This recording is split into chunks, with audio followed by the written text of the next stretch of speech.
I never believed in bad calls when I first started working late shifts as a 911 dispatcher. To me, it was just another job. Headset on, coffee in hand, people panicking on the other end of the line. But that changed during my third month on the job, on a rainy Tuesday night that felt like it would never end. At 2:17 a.m., a call came in from a man who sounded completely calm. Too calm. He said, "I think someone is in my house, but I don't want to move." I asked for his address, tried to keep my voice steady. He gave it immediately, then whispered that he had been hearing footsteps above him for the last hour. What made my stomach drop wasn't what he said, it was what I heard in the background. A faint creak, like someone shifting weight on old wood. Then the man said something that made my skin go cold. "I didn't tell you I live in a one-story house." The line went silent. Then the footsteps started again, closer this time. I immediately tried to trace the call, but the system lagged for a few seconds that felt like an hour. I kept talking, telling him to stay calm, to lock himself in a room, but then I realized how useless that advice was if someone was already inside. He whispered again, "It's upstairs now, but there is no upstairs." Then breathing, heavy, slow breathing directly into the phone speaker. I asked him if he could get out of the house. He didn't answer me. Instead, I heard what sounded like fabric dragging across the floor, like something heavy was being pulled. Then, very clearly, another voice came through the line. Not the caller's. Lower, controlled, almost patient. "It's already too late for that." The original caller suddenly shouted, and then there was a loud crash, like something hitting a wall. The call didn't drop immediately. It stayed open. I could still hear movement, but it wasn't footsteps anymore. It sounded like someone crawling. Backup was dispatched within minutes, but it always feels slower when you're the one listening. I stayed on the line the entire time, even though I wasn't sure what I was hoping to hear anymore. The breathing stopped, then silence. A full minute passed. No movement, no voices, just the faint static of an open line.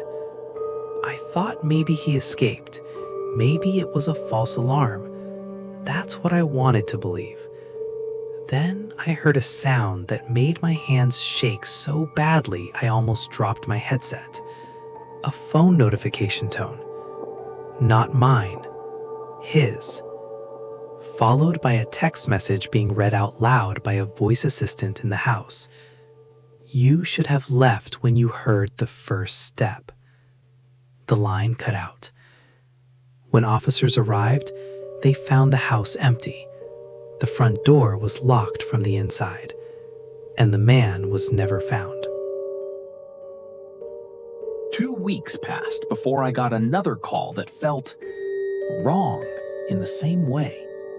This one came from a woman, mid-30s, voice shaking so badly she could barely form sentences.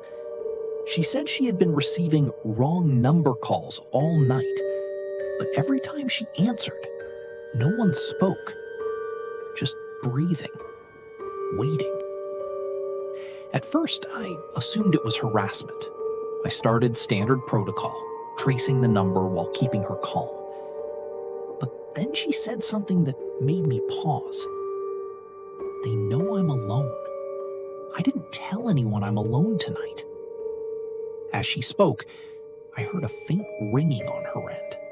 Another call coming in. She ignored it at first. Then it rang again and again. I asked her not to answer it. She hesitated. Then she whispered, "It's the same number." And she picked up.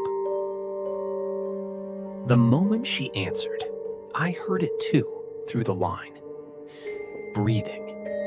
But this time, it wasn't just one person. It sounded layered, like multiple people breathing in sync, slow and deliberate. I told her to hang up immediately, but she didn't respond. Instead, she said softly, "I think it's in my apartment." Then a door creaked open in the background. She wasn't near the door. She started crying, whispering that she could hear footsteps moving behind her couch. I told her to leave the apartment right now, but she said the door was locked from the inside. Then the breathing stopped, and a voice, different from before, closer than ever, spoke directly into the phone line again. "We told you not to answer." Police arrived at her apartment 9 minutes later. I stayed on the line until the very end, even though all I could hear was silence again. When they knocked, she didn't answer. They entered with permission from the landlord. What they found didn't make sense. She was sitting on her couch, phone still in hand, completely unharmed. No signs of forced entry, no broken locks, nothing out of place. But she was unconscious. Her phone, however, was still connected to me, and I could hear something faint in the background of her apartment speaker, like a second phone call still active somewhere inside the room. When officers checked her call history later, there were over 40 missed calls from the same unknown number, all made within a single minute. After that night, I requested a transfer. I didn't want to be on the graveyard shift anymore. I told myself I was just burned out. But strange calls didn't stop. They followed me, like they were waiting for me specifically. One night, while training a new dispatcher, a call came through on my old extension. The trainee answered it. I watched his face go pale within seconds. He handed me the headset without a word. On the line, I heard a child's voice. I found the same number you did. And then silence. I checked the system logs after the call ended. There was no incoming number, no trace route, nothing. But there was a recording saved automatically by protocol. I played it back. At first, it was just static. Then my own voice. But I wasn't speaking in the room. I was speaking from inside the recording. I said, "Don't answer the phone when it calls you." The file ended, and a new one immediately started recording itself. I stopped sleeping properly after that.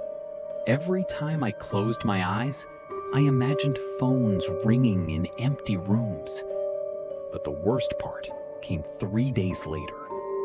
My personal phone rang at 3:03 a.m. Unknown number. I almost didn't answer. Almost.